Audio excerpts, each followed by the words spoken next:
Assalamualaikum warahmatullahi wabarakatuh. Selamat jumpa lagi dengan saya, dan pada konten kali ini pengen ngomong aja. Saya unek-unek saya. Jadi saya ingin membahas tentang netizen 62, bahwa netizen 62 itu memiliki keunikan. Ingin bicara tentang netizen 62, bahwa netizen 62 ini dikenal sebagai netizen yang paling barbar di seluruh dunia. Bahkan kalau Anda tahu, mereka bisa memberondong akun-akun FIFA dan mengata-ngatai FIFA dengan bahasa Indonesia. Apa maksudnya, apa ini?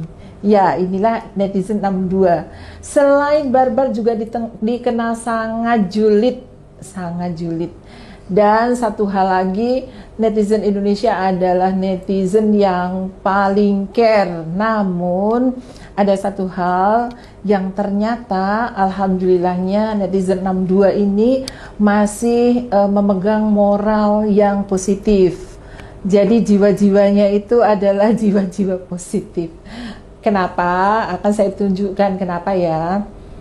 Jadi ternyata banyak kasus yang ada di Indonesia itu akhirnya terbongkar dan sampai keputusan itu terus dikawal dengan gigihnya oleh netizen 62. Banyak kasus-kasus yang sebenarnya bisa tenggelam kalau tidak kita kawal, dan sampai akhirnya bisa kita kawal sampai putusan terakhir, dan alhamdulillah itu bisa memuaskan semua netizen 62. Inilah beberapa kasus yang berhasil dibongkar dan diaduk-aduk oleh netizen 62 sehingga menjadi berita yang sangat hangat dan panas.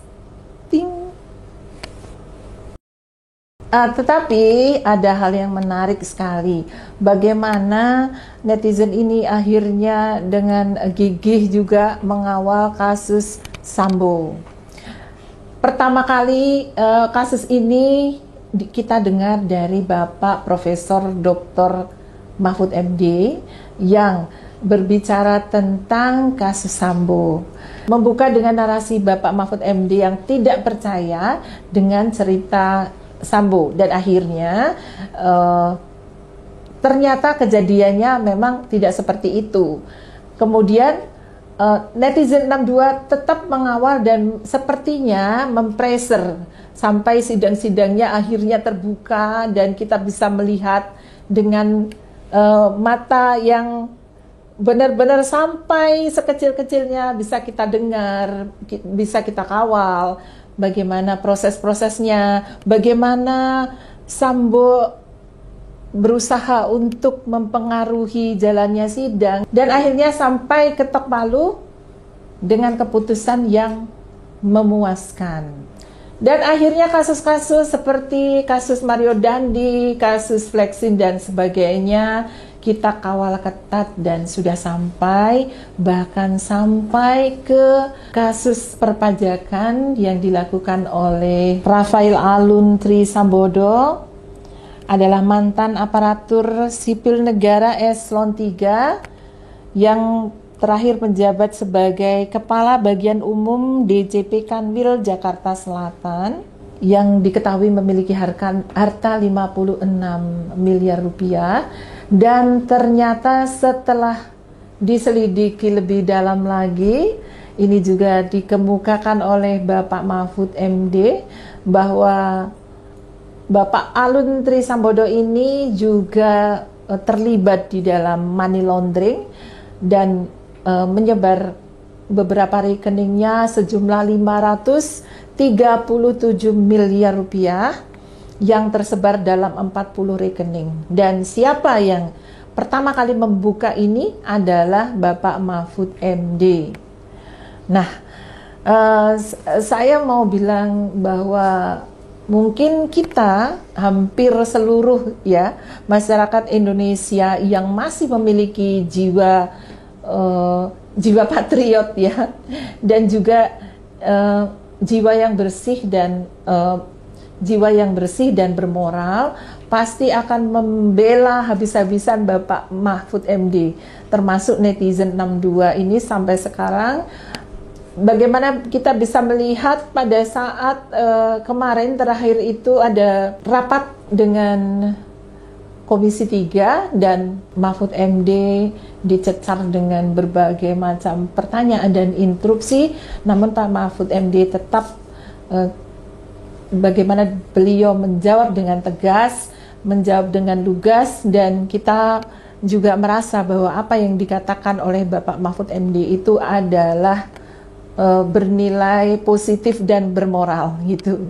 Artinya kita percaya dengan Bapak Mahfud MD, dan itu sepertinya kita sebagai netizen perlu ya kita yang mengawal sama seperti kasus-kasus yang sebelumnya. Kalau bisa kita tetap mengawal beliau supaya terus bersuara dan sampai ke penegakan keadilannya. Itu yang kita harapkan.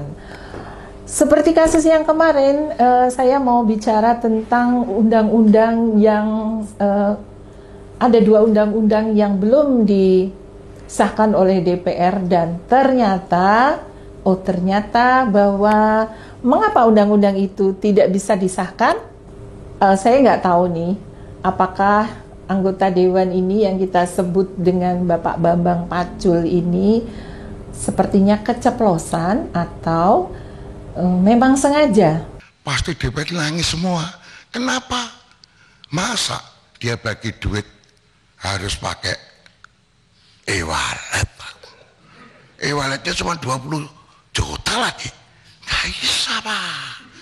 Nanti mereka nggak jadi lagi. Oh, iya.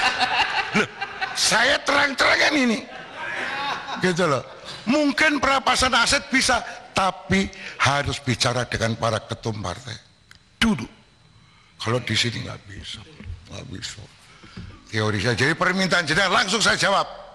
Bambang Pacul siap kalau diperintah. Mana perintah berani, Pak? Sama toh? Ayo.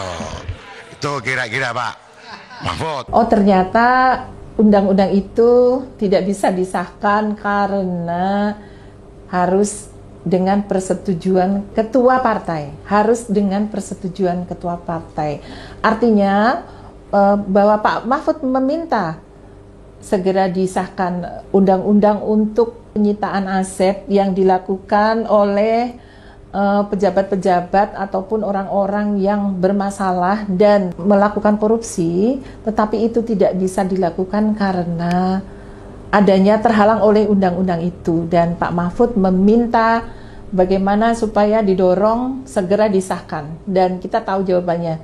Oh, jadi sebenarnya ini hanya skenario atau keceplosannya si Bapak Bambang Pacul dalam sidang rapat. Nah, sampai saat ini saya juga nggak mengerti. Sebenarnya Bambang Pacul itu kalau buat netizen, kita harusnya berterima kasih dong dengan adanya keceplosannya Bapak Bambang Pacul ini. Apakah keceplosan atau memang beliau adalah kepanjangan tangan dari partai X-nya atau partai merahnya? Siapa tahu partai merah memang mau bersih-bersih dan Bapak Bambang Pacul ini mengatakan yang sebenarnya untuk mendorong supaya netizen ini bergerak gitu loh. Oh, artinya kenapa undang-undang ini tidak segera disahkan? Ya karena menunggu restu dari ketua partai. Partai yang mana ini? Ya tentu saja partai yang ada duduk di Komisi 3. Kalau saya lihat mirip seperti kasus yang baru-baru ini ya Bu. Seperti seperti apa yang harus dilakukan oleh Pak Ganjar untuk menghadapi situasi FIFA pun ada sesuatu yang bimbang. Awalnya A jadi B, apakah karena partai yang sama? Ya, kalau itu kita tidak pernah berspekulasi yang seperti apa, karena bisa jadi memang itu adalah. Tapi kalau Pak Ganjar, saya rasa tentu akan tunduk dengan apa yang ada, yang dia naungi kan, partai yang dia naungi. Jangan-jangan memang benar-benar Pak Ganjar adalah suara representasi dari Partai Merah itu. Tapi kalaupun itu tidak, ya saya rasa ya bagus kan? Bagus, berarti memang ya itulah pendapat pribadi beliau untuk mengamankan daerah yang memang menjadi tanggung jawab beliau kan. Itu sama seperti Pak Mahfud MD. Apakah beliau itu berbicara atas nama pribadi atau berbicara menjadi kepanjangan tangan selaku beliau sebagai Menko? Tapi ya kalau menurut pendapat saya pribadi, seorang Menko tentu harus merupakan kepanjangan tangan dari Presiden karena beliau ada di bawah Presiden. Kalaupun memang itu adalah suara dari beliau, hebat sekali menurut saya. Dan saya applause benar-benar salut dengan Bapak Mahfud MD ketika di Komisi 3, rapat dengan Komisi 3, beliau dicecar dengan berbagai macam pertanyaan, tapi beliau dengan lugas menjawab pertanyaan-pertanyaan itu tanpa rasa takut seperti pahlawan benar-benar disarang. Yang kedua, Bapak Bambang Pacul. Ternyata nama beliau adalah Bambang Wuryantoro. Terima kasih Bapak Bambang Wuryantoro karena suara Anda di Dewan itu membuka mata kita, mata netizen. Oh, ternyata seperti ini.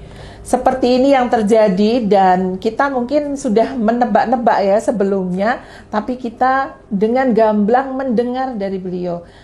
Ya akhirnya kita tahu ya kenapa pembahasan tentang penggunaan uang kartal itu sampai sekarang tidak disah-sahkan karena akhirnya nanti DPR lah yang akan menangis kalau menggunakan uang kartal karena tidak bisa menyerahkan atau bagi-bagi duit dengan uang tunai. Jadi semua harus lewat transaksi digital dan itu sangat mudah dilacak oleh KPK. Itulah mengapa DPR khususnya Komisi 3 dan bahkan Ketua Komisi 3-nya sendiri yang menyatakan kenapa undang-undang itu sampai sekarang belum disahkan karena anggota Dewan tidak mau itu disahkan. Bisa menangis karena takut nanti tidak bisa terpilih lagi ketika dan tidak bisa membagi-bagi uang karena akan ketahuan oleh PPATK. Jadi gimana nih menurut kalian, sampai di mana kita akan mengawal? Apakah hanya sampai di sini saja sebagai tataran dan wacana saja? Kita cukup mendengar dan sudah selesai, atau ada tugas kita selanjutnya untuk terus mengawal dan mari kita gaungkan Save Mahfud MD. Kalau melihat track record Pak Mahfud MD, ini bukan perkara hal kecil. Iya. Dia terlalu berani untuk mengobrak-abrik hal yang sudah ditata rapi di jajaran. Pastinya semuanya lagi ketar-ketir. Iya benar. Kalau kita tahu bahwa sebentar lagi ada reshuffle, kira-kira posisinya Pak Mahfud MD ini akan terancam apa tidak ya? Ya, kalau menurut saya terancam ataupun tidak, ya itu kembali lagi akan tergantung kepada banyak hal ya. Apakah presiden itu memang apakah suara Pak Mahfud ini adalah representasi presiden atau beliau memiliki kehendak hati sendiri? Tapi saya rasa enggak ya. Kalaupun di reshuffle, mungkin juga itu sebagai langkah Pak Jokowi untuk menunjukkan bahwa ada ketidakadilan di sini, dan mungkin saya yakin netizen 62 tidak akan berdiam diri karena bahkan sudah ada dukungan loh, banyak yang sudah memberi dukungan, guru-guru besar dan para profesor yang ada 100 profesor yang sudah memberikan dukungan secara langsung kepada Bapak Mahfud MD. Kita tunggu saja apakah nanti juga netizen memiliki gerakan. Dan dengan adanya peristiwa ini, semoga kita semua para netizen 62 juga selain kita itu mengawal, juga kalau bisa menjadi suara yang aktif untuk bagaimana memberikan kontribusi kepada semua masyarakat Indonesia supaya tahu kira-kira mana sih arah kita nantinya untuk memilih orang-orang yang tepat di Dewan. Ya karena sistem Indonesia memang seperti ini. Oke lah, nggak apa-apa. Tapi kita sebagai netizen yang cerdas memberikan edukasi kepada masyarakat mana yang kira-kira tidak cocok untuk dipilih lagi dan mana yang bisa kita pilih kembali, atau orang baru yang bisa kita pilih dengan track record yang bersih tentunya. Apa kalian setuju untuk mengawal Bapak Profesor Mahfud MD untuk membuka apa yang terjadi sebenarnya dan ketidakadilan? Dan tutam untuk netizen 62, netizen Indonesia yang keren. Julid boleh kok, asal untuk hal-hal yang bernilai sosial dan bernilai moral. Wassalamualaikum warahmatullahi wabarakatuh.